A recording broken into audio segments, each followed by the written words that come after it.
Good morning, everyone. It's Maria, and I had the greatest little surprise this morning when I woke up.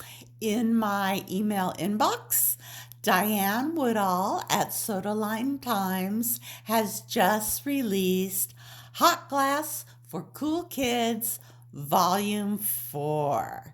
And those of you who follow Soda Lime Times know that this workbook is a workbook for Beads of Courage artists to support Beads of Courage. Proceeds from the sale of this workbook go to Beads of Courage.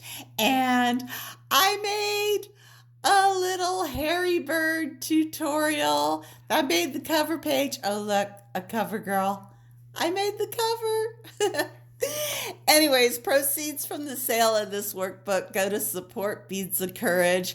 This thing is massive. It's 116 pages of Lampwork tutorials from artists all around the world. And you can see these guys are so adorable. So I am going to go ahead and put a link in the description below of how you can get your copy of this workbook.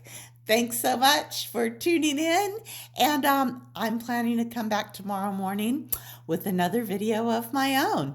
Have a great day, everyone. Bye.